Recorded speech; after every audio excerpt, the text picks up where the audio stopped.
بسم اللہ الرحمن الرحیم۔ شروع اللہ کے نام سے جو نہایت مہربان اور رحم کرنے والا ہے۔ پیارے دوستو، آج ہم بات کریں گے اللہ کے ایک ایسے پیغمبر کی جن کو سمندر میں ڈال دیا گیا اور جن کو ایک دیو ہیکل مچھلی نے نگل لیا۔ آخر آپ سے ایسی کون سی غلطی سرزد ہوئی کہ آپ کو کئی دنوں تک مچھلی کے پیٹ میں رہنا پڑا؟ اور آخر کار آپ نے ایسی کون سی دعا کی کہ اللہ نے آپ کو مچھلی کے پیٹ سے آزاد کر دیا اور آپ کئی دنوں کے بعد اس مچھلی کے پیٹ سے باہر آئے؟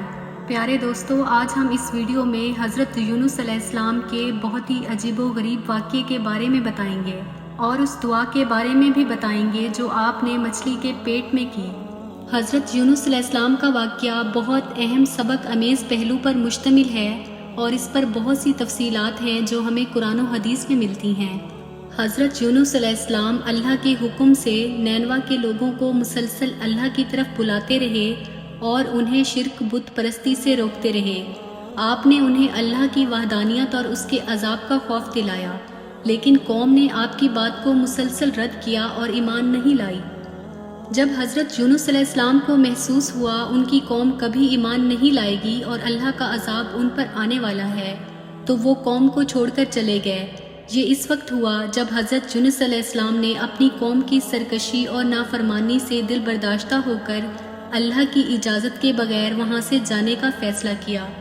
حضرت یونس علیہ السلام جس کشتی میں سوار ہوئے تھے وہ بھاری ہونے کی وجہ سے سمندر میں ڈوبنے کے قریب تھی۔ کشتی میں موجودہ لوگوں نے قرعہ اندازی کی کہ کس کو سمندر میں پھینکا جائے تاکہ کشتی کا وزن کم ہو۔ 3 بار قرعہ حضرت یونس علیہ السلام کے نام نکلا اور بالآخر انہیں سمندر میں پھینک دیا گیا۔ اللہ تعالیٰ نے پہلے سے ہی ایک بڑی مچھلی کو تیار کر رکھا تھا جس نے حضرت یونس علیہ السلام کو زندہ نگل لیا۔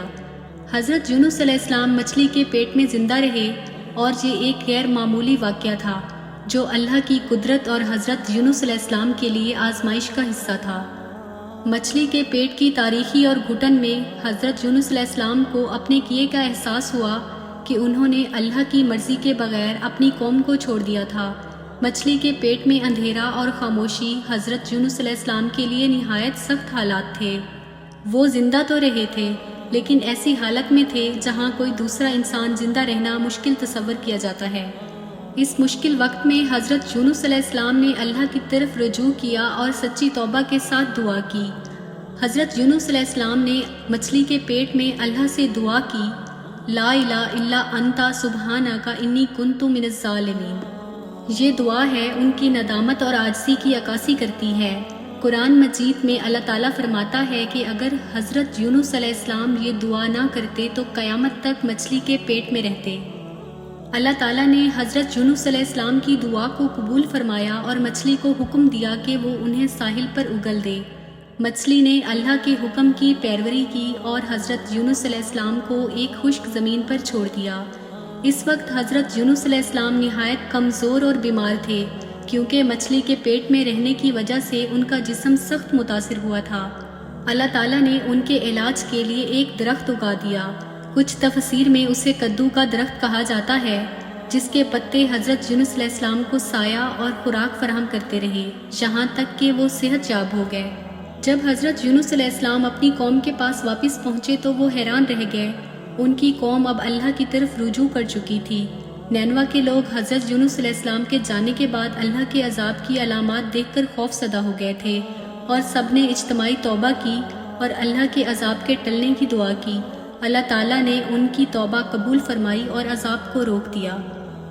حضرت یونس علیہ السلام کا اپنی قوم کو چھوڑ کر جانا اللہ کی اجازت کے بغیر تھا اور اس پر انہیں اللہ نے مچھلی کے پیٹ میں ایک آزمائش میں مبتلا کیا۔ یہ ہمیں سکھاتا ہے کہ ہمیں ہمیشہ اللہ کی مرضی اور حکم کے مطابق عمل کرنا چاہیے۔ حضرت یونس علیہ السلام کی دعا اور ندامت کو اللہ نے فوراً قبول کیا اور انہیں آزمائش سے نجات دی۔ یہ ہمیں سبق دیتا ہے کہ اللہ کی رحمت اور مغفرت ہمیشہ بندے کے لیے موجود ہے، بس شرط یہ ہے کہ بندہ سچے دل سے توبہ کرے۔ حضرت یونس علیہ السلام اور ان کی قوم دونوں نے توبہ کی اور اللہ نے ان کی توبہ کو قبول کیا۔ یہ واقعہ ہمیں یہ سبق دیتا ہے کہ اللہ کے سامنے عاجزی اور توبہ ہمیشہ قبول ہوتی ہے۔ حضرت یونس علیہ السلام کا یہ واقعہ اللہ تعالیٰ کی عظمت، نبی کے صبر اور قوم کی توبہ کی اہمیت کا درس دیتا ہے۔ اور اس میں ہر شخص کے لیے رہنمائی کا پہلو موجود ہے۔